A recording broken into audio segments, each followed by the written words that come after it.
तो hello guys, हम वापस आ चुके हैं कल की हार के बाद। और जैसा कि मैंने आपको बताया था, झोंटा कटने वाला है। झोंटा कट के ठीक लग रहा था, पर घर वालों को कटा हुआ झोंटा पसंद नहीं आया, तो उन्होंने उसको भी कटवा दिया। तो छोटा हो गया। तो नहीं, भैया तो बोल रहे थे कि छोटे बाल में हाईलाइट ठीक नहीं दिखता है, वो तो ठीक ही दिख रहा है। कलर पता नहीं यार, मैंने उसमें उनको लाइट ब्राउन बोला था, उन्होंने क्या कर दिया, गू कर दिया सर पे गू। क्या पता थोड़ा बाल बड़ा हो तो ठीक लगेगा। क्या, गुड फॉर अ चेंज। ठीक है, अभी हम अपना जो रिव्यू करने आया है मैच के रिव्यू कर लेते हैं। और रिव्यू यही है कि मैंने अपनी स्टोरी पे भी यही डाला था। फर्स्ट हाफ में प्लेयर्स ने हक दिया, सेकंड हाफ में कोच ने हक दिया, और पूरे मैच में refs, FA, PGMOL, PGMOL, I don't give a fuck क्या बोलते हैं उसे, पीजीएमओएल, और हमारे माइकल ओलिवर जिन्हें हमेशा से स्पॉटलाइट चाहिए, जो कि मैन सिटी के पेरोल में है, उनको मेरा नमन। और उनको उन्होंने पूरे मैच में हगा। First half players, second half coaches. Coaches क्या, हमारा कोच, क्योंकि जूलियन लेपोटेगी ने तो गुड 3 चेंजेस किए, उनके वजह से उनको मिला गोल जो उनको मिलना था। They deserved a goal for the second half and we deserved 4 goals, और at least 3 goals for the second half, sorry for the first half. Second half तो गू खेले।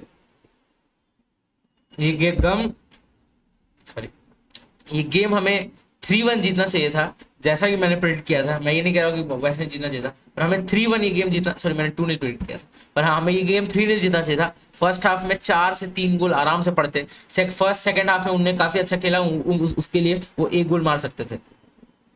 पर कैसे भाई, आप अगर अपने चांसेस नहीं लोगे, अभी सारे चांसेस दिमाग में याद आ रहे हैं, डियोगो डालोगे चांस, जो एरिक्सन का कॉर्नर हिट किया, पोस्ट जो गार्नाचो का चांस हिट किया, ब्रूनो ने अभी तक गोल नहीं मारा है। मतलब क्या हो रहा है भाई। और गार्नाचो के साथ एक दिक्कत मैं समझ गया कि bro wants the spotlight, bro wants to score that top bench. अरे भाई कभी बॉटम भी ट्राई करो यार आप। ठीक है, आज आज उसने ये थोड़ा उसमें सेल्फलेस वाला इंस्टिंक्ट दिख रहा था कि वो बॉल उसको मिलते ही वो एक बार हेड ऊपर करके देख रहा था कि क्या रैशफोर्ड रन मारा है, क्या हॉलैंड ने रन मारा है, क्या किसी और थर्ड मैन रन है कोई, जैसे डियो डालो जो मार रहे थे। तो पर ठीक है, वो आज इम्प्रूव हुआ, पर यार यूनाइटेड में आप इम्प्रूव के लिए थोड़ी खेल रहे हो। आप यूनाइटेड को, आप एज ए यूनाइटेड प्लेयर आपको हर गेम जितवाना है, आपको आपका हर गेम एम होना चाहिए कि मैं ये एक गोल या एक असिस्ट के साथ कैप ऑफ करूँ गेम पे। वहाँ एक, वहाँ आर्सेनल और लिवरपूल ने भी 2-2 ड्रॉ किया, तो दिमाग में जो प्लेयर आता है, साला आता है दिमाग में, जो हर गेम, लगभग हर गेम में एक असिस्ट या एक गोल से कैप ऑफ करता है अपने गेम को, भले कितना भी टट्टी खेले। अच्छा खेलता था तो हैट्रिक मार दे, 2 गोल मार दे, ब्रेस मार दे, बल्कि 2 गोल ब्रेस मार दे, या असिस्ट दे दे पूरा एकदम फॉर्म में, या फिर असिस्ट नहीं दे रहा है तो क्रिएटिव हो जाए, पर वो दे ही देता है at last, end of the day वो पेटिग्री पता चलती है कि वो बिग गेम प्लेयर है। वो आपका, आप आपने उसके ऊपर ट्रस्ट किया, वो आपको रिटर्न करके दे। एंड ठीक है, अभी यंग प्लेयर है गार्नाचो, पर बाकी प्लेयर्स क्या कर रहे हैं, कोचेस क्या कर रहे हैं भाई। ठीक है, मैं कोचेस को कुछ बोलूंगा नहीं, पर सेकंड हाफ में आप चाहते तो, आपको पता है कि वेस्ट हैम चढ़ रही है, आप अपने प्लेयर्स को कुछ इंस्ट्रक्शन देते, कुछ चेंज करते, क्या पता दिया हो। प्लेयर्स ही गूं हैं, फर्स्ट हाफ में पता चली गया प्लेयर्स गूं हैं। अब भाई, अब कुछ रिव्यू में बचा नहीं जब आप अपने चांसेस नहीं लोगे। इजी 3-1 गेम था ये, 3-0 गेम था, क्या पता 3 गोल मारते उसके बाद वेस्ट हैम मार पाती भी कि नहीं मार पाती, हम और अश्योर्ड होते डिफेंस में। मार्टिनेज का एक इंजरी स्केयर था, but he carried on till the 90th minute, तो गुड। उसके बाद और कुछ ऐसा परफॉर्मेंस दिख नहीं रहा मैं मुझे। कैसेमीरो का एक गोल था, 1-1 किया, फिर लास्ट में 2-1 कर दिया पेनल्टी। मैंने जैसा कि बोला, fuck PGMO, fuck FA, fuck Michael Oliver. First of all उसे क्यों अभी तक रखा, उसे चैंपियनशिप में फेंको, उसे रेफरी से हटा दो भाई। मतलब इस टाइप के प्लेयर जो कि सिटी के पेरोल पे है, मैं ये नहीं बोल रहा, नो नो एक्सक्यूजेज कि ये हमें फर्स्ट हाफ में जीत जाना चाहिए, पर ये इनकॉम्पिटेंस जो रेफरीज की है, और मैं ये भी नहीं बोल रहा हूँ कि सिटी के पेरोल पे सिटी ऐसा ऐसा कुछ नहीं है, पर आपको दिख जाता है कि वो सिटी के मैचेस में कितने लीनियंट है और हमारे मैचेस में कितने स्ट्रिक्ट। क्या जरूरत थी आपको, जब रेफरी ने पेनल्टी नहीं दिया, as a fourth official, as a third, as a VR official, as a VR match referee, आपको कुछ यहाँ मतलब कहीं कुछ जरूरत ही नहीं थी आपको वीआर बुलाने की, या जो रेफरी है उन्हें स्क्रीन पे बुलाने की। अब रेफरी के आपस बीच में भी ब्रो और वो जो संबंध है वो काफी गहरे होते हैं, मतलब ब्रदरहुड वाली संबंध की बात कर रहा हूँ, तो काफी गहरे होते हैं। तो अब किसी अगर सामने वाले ने आपको बोला कि आप गलत हो, आप एक बार आके देखो, तो मेजोरिटी ऑफ द केसेस में रेफरीज एक दूसरे की साइड लेने के चक्कर में अपना डिसीजन वापस ले ही लेते हैं कि हाँ भाई तुमने सही बोला, फॉर द ऑफिशियल मेरा ऑन फील्ड रिव्यू गलत है, ऑन फील्ड डिसीजन गलत है, मैं अभी इसे ओवरटर्न करके पेनल्टी दे देता हूँ, या अभी इसे ओवरटर्न करके कुछ और कर देता हूँ, या रेड कार्ड है, येलो कर दिया, येलो है तो रेड कर देता हूँ, जो भी है उसका उल्टा। आप जब भी वीआर बुलाई जाती है, आप देखो 90% ऑफ द टाइम हमेशा ओवरटर्न ही होता है ऑन फील्ड डिसीजन। क्यों? क्योंकि वो ये नहीं चाहता कि वीआर पे जो फोर्थ ऑफिशियल बैठा है, जो मेजोरिटी ऑफ द टाइम उस ऑन फील्ड कोच से अहेड ही रहता है, मतलब कि in terms of ranking, in terms of seniority, और in terms of better referee के टर्म्स में जिसकी ज्यादा पहुंच है, वो बेटर ही रहता है हमेशा फोर्थ ऑफिशियल ऑन फील्ड।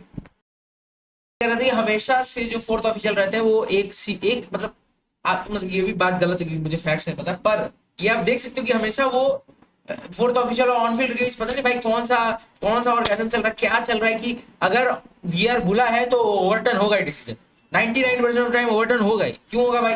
जब सामने वाले ने सही रिव्यू दिया है उसे क्यों ओवरटर्न होगा? वो भी चूतिया है वीआर वाला, और जो ऑन फील्ड है वो भी उसे अपने संबंध बढ़ाने हैं, जो बीच मैच में हम हार रहे हैं उसको संबंध बढ़ाने हैं, सॉरी। तो वही है कि अब यही है रिव्यू भाई, अब इससे ज्यादा मैं क्या ही बोलूं। और कुछ था ही नहीं, गोल मारते भाई, इजी पीजी गेम था, हम टॉप 8 में चले जाते, 7th पोजीशन पे चले जाते। और और क्या करूं भाई, कुछ बोलने के लिए है नहीं। व्लॉग्स रिकॉर्ड हुए हैं, ट्रैवल वाला व्लॉग भी खत्म हो ही गया, एडिट पूरी तरीके से हो गया। मैं ये सोच रहा हूँ उसे आज डालूं, मैं सोच रहा हूँ नहीं उसे एक पीरियड में डालूंगा, ऐसा डे 1 डे 3 करके, ऐसा मतलब एपिसोड टाइप से मैं डालने का सोच रहा हूँ, क्योंकि काफ़ी मेहनत लगी है। और एज मतलब क्योंकि वो जैसे 23rd 20 नहीं 25th को मैं ट्रैवल किया था, तो 25th और 26th को जो ट्रैवलिंग में गया था दिन, और घर आने तक का है, घर आने तक मतलब कि मैं अपार्टमेंट तक जहाँ तक आया था वहाँ तक है। उसके बाद डे 1 में होगा, जैसे मैं जब ऊपर जा रहा हूँ, मैं घर वालों से मिला, मैं मैगी से मिला, मैगी का रिएक्शन है उसमें, माँ बाप का रिएक्शन है। और फिर उसके बाद उस पूरे दिन, बचे हुए दिन क्या किया, 26th को बचे हुए दिन क्या किया, वो सब डे 1 में आएगा। और फिर डे 2 में हमने ये छोटा करवाया, वो आएगा डे 2 में। और आज डे 3 है, तो आज ये रिव्यू बन रहा है। नहीं, आज डे 3 है, क्या है आज? आज कितना डेट है आज? शायद से आज है 28th है, 25th डे, 26th डे 127 हाँ आज डे 3 है। तो कैप ऑफ करते हैं गाइस, अब रिव्यू में और कुछ बचा नहीं बोलना। आप लोगों ने मेरा रैंट देख ही लिया, मेरा गुस्सा देख लिया। अब और फिर आज सुबह रिपोर्ट्स आई कि जावी से हम ज़्यादा पर्सनली स्पेन गए हैं जावी से बात करने के लिए। और फिर उनकी वाइफ, जावी की वाइफ ने भी एक स्टोरी लगाई कि उनका वो जावी अपने बच्चों के साथ कुछ फैमिली टाइम स्पेंड कर रहे हैं, और ऐसा कि मेन हॉल में बैठ के कुछ गेम खेल रहे हैं, और उनके बेटे ने यूनाइटेड की पिछले साल की जर्सी पहनी हुई है। तो और फिर हमें पता है कि जावी 2011 में बार्सिलोना, जैसे पीके को हमने साइन किया था, वैसे ही हम जावी को भी साइन करने वाले थे, पर उसके बाद पेप गार्डियोला कोच बने, और उन्होंने जावी, बुस्केट्स, ये सब जो अकेडमी के प्लेयर्स थे इनके ऊपर ट्रस्ट दिखाया। फिर पीके को भी यूनाइटेड से खरीद के ट्रस्ट दिखाया। तो हमें पता है कि यूनाइटेड और जावी का काफ़ी पहले से रिलेशन है, वो काफ़ी बार पब्लिकली बोल चुके हैं कि स्कूल्स के बारे में और फिर यूनाइटेड के बारे में भी, कि वो कभी ना कभी किसी ना किसी अमाउंट में यूनाइटेड से वो हो सकते हैं, कि उन्होंने बोला है कि अगर इंग्लैंड में कोई टीम है जिसे मैं सपोर्ट करूँ या जो मुझे पसंद है, तो वो यूनाइटेड ही है। तो अच्छा लगता है जब ऐसे one of the great of the games आपके बारे में ऐसा बोलें। और अभी ओमर ब्राडो उनके ऊपर बात कर रहे हैं, बहुत तो बोल रहे हैं कि Ten Hag, when you realise Ten Hag defeated Xavi, और फिर टेनाग को हम जावी ला रहे हैं, पर ऐसी बात नहीं है। Xavi is also a good coach. उन्होंने वो स्टाइल ऑफ प्ले कितना इंप्लीमेंट कर, I am not fully 100% like good with this coaching decision, पर ठीक है। जो अब अगर ये डिसीजन हायरार्की ने लिया है तो आपको हायरार्की को ट्रस्ट करना पड़ेगा, क्योंकि at the end of the day उन्होंने वो जो भी कर रहे हैं वो क्लब के लिए अच्छे में कर रहे हैं, नया स्टेडियम बना रहे हैं, इतना अकेडमी में इन्वेस्ट कर रहे हैं। तो कोच के भी मामले में हमें देखना पड़ेगा कि क्या पता वो पास से अच्छा उनके सीवी पे जाएं, क्या वो अपने टैक्टिक्स क्लियरली एक्सप्लेन कर सकते हैं। फिर उसके बाद एक और कोच जिनसे हम बात कर रहे हैं वो है जर्मनी के national team head coach Julian Nagelsmann, of course brilliant coach. I would be 100% behind this coach. मैं अभी भी टेना के ऊपर गिव अप नहीं किया, पर जिस टाइप से गेम्स जा रहे हैं अभी चेल्सी के अगेंस्ट अगर हम नहीं जीतते हैं, जो कि लग रहा है क्योंकि चेल्सी खुद भी रन ऑफ फॉर्म में अच्छे हैं। उन्होंने अभी न्यू कासल को 2-1 हराया। कोल पाल्मर, व्हाट लाइक, मतलब it he reminds me of the early Bruno Fernandes, the first 3 years of Bruno. Brilliant by Cole Palmer की, मतलब कि क्या बोले अब।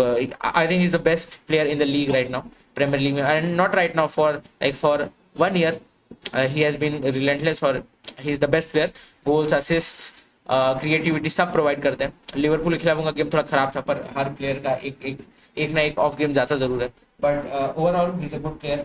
और साथ में निकोलस जैक्सन, मतलब कि I have started to like Chelsea a little bit, कि आपका हर प्रीमियर लीग में एक टीम होता है ना टॉप 6 में जो अपना टीम है, और उसके अलावा एक, ऑफ कोर्स आप टॉप 6 से बाहर भी टीम को सपोर्ट करते हो, देन नो प्रॉब्लम, पर एक टीम के अलावा, मेरा जैसा केस है, मैं टॉप 6 के एक क्लब को सपोर्ट करता हूँ, यूनाइटेड को, तो आप एक और टीम के साथ आपका एक सॉफ्ट बन ही जाता है।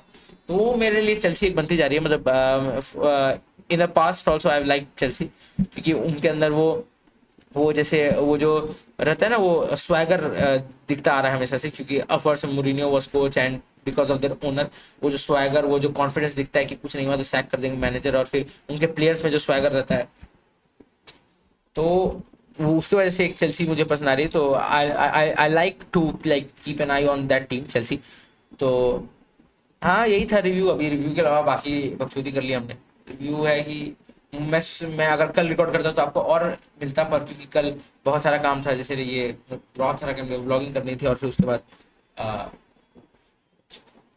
बाद बाल DM कटवाने थे, क्योंकि मम्मी ने बोला चलो ठीक है मैच देख लो, उसके बाद चलेंगे। हाँ वही है। आई होप कि बाल अच्छे लग रहे हैं, मुझे पता है नहीं अच्छे लग रहे हैं। अभी ये भी शेव करना है भाई, ये यहाँ से काट वही ने छोड़ दिया, तो फिर याद है भाई मुंबई वाले 200 रुपये और ले लेते हैं शेव करने, इसलिए ट्रिम करने का, तो इसलिए मैंने इतना भैया ने लगाया, तभी बोल दिया नहीं भैया छोड़ दो, मैं घर पे करूँगा। तो ये भाई हम अपने मिडिल क्लास है भाई, क्या करेंगे, सही बात है। तो यस गाइस, साइनिंग ऑफ। शानदार जबरदस्त जिंदाबाद। लाइक ठोक दो, अगर शेयर करना है तो शेयर कर दो अपने दोस्तों में, यूनाइटेड के दोस्तों में, और भी जिन्हें पसंद है। अब ये सिर्फ फुटबॉल चैनल नहीं रहा, इसके ऊपर अब व्लॉग्स भी आएंगे, और भी बहुत सारी चीज़ आएंगे। अभी हॉस्टल जाएंगे तो हॉस्टल का भी कुछ डालने की कोशिश करेंगे, बाहर जाएंगे तो बाहर भी जाने की कोशिश करेंगे। मेरा मन कर रहा था कि मैं अपना इंस्टाग्राम भी टैग कर दूं, पर आई am not sure I am ready for that step in my life. सुनने में थोड़ा क्रिंज लगा, थोड़ा गर्ली लगा, पर यार आई am not sure if I am ready for that stage in my life कि मैं अपना इंस्टाग्राम शेयर करूँगा। रिक्वेस्ट आ रहा है, पर अरे भाई ये मुझे अभी पीछे दिखा, तो मैं सोच रहा हूँ इसे दिखाई देता रहे, आजा भाई। तो हाँ गाइस, मैं इसके साथ कहना चाहूँगा, शानदार जबरदस्त जिंदाबाद, गुड डे, गुड नाइट, सायोनारा। I hope you like, share and subscribe to my channel. Subscribe guys, सिर्फ 22 सब्सक्राइबर हैं यार, क्या यार तुम लोग ग्रोथ नहीं दे रहे हो यार, हाइट भी छोटी रहेगी मेरी, और तुम लोग चैनल भी नहीं बढ़ने दे रहे हो। पौधा लगाओ, सांस लो। Signing off. शानदार जबरदस्त जिंदाबाद, गुड डे, गुड नाइट, सायोनारा, bye. A few moments later. हाँ गैस, जैसा कि आप देख सकते हो मैं भी रिकॉर्ड कर ही रहा था, और मैंने इसमें एज अ डिस्कशन किया है कि एरिक टेन हाग का फ्यूचर क्या हो सकता है। एंड गेस व्हाट, उतने देर में ही they have started to talk like Fabrizio Romano just reported that with immediate effect वो इंटरनल डिसीजन चालू हो गए हैं। मेरे ख्याल से जावी या जिससे भी बात, जावी से बात कर रहे थे, किसी कोच ने हामी भरी है जिससे भी बात कर रहे थे, तभी ऐसा कुछ टॉकिंग स्टेज से आदमी ऊपर जाता है। तो कुछ ना कुछ तो हुआ है कि इमीडिएट इफेक्ट के साथ एरिक टेन हाग को सैक करने का डिसीजन लिया जा रहा है। और फॉर द इंटरिम कोच मेरे ख्याल से रूट वैन निस्telrooy का भी उसमें नाम है कि वो इंटरिम कोच तक रहेंगे, he will be the interim head coach. और मतलब यस, तो बस अभी मैं एडिट कर ही रहा हूँ ये आया, तो मैं सोचा ये भी क्लिप लास्ट में जानी चाहिए। और अब ठीक है, अब तो भाई पूरा जो बात किया उसमें पूरा ट्विस्ट ही बदल दिया इन लोगों ने, तो ठीक है कोई बात नहीं, हम कभी नेक्स्ट प्रीव्यू में बात करेंगे तो उसमें करेंगे। मैं खुश नहीं हूँ, मैं बस सरप्राइज हूँ कि मतलब काफ़ी और टाइम पे, मतलब ये जो टाइम है यूके में भी जो टाइम हो रहा होगा, काफ़ी और टाइम पे ये डिसीजन लिया गया है। जैसे दोपहर के उधर अभी कितना बज रहा है, अभी उधर दोपहर के 1 बज रहे होंगे या 12 बज रहा होगा, इस टाइम पे ऐसा डिसीजन लेना। और आफ्टर द रिपोर्ट्स दैट वो जावी से या जूलियन नागलस्मैन से बात कर रहे हैं, तो लेट्स सी व्हाट हैपेंस। सो या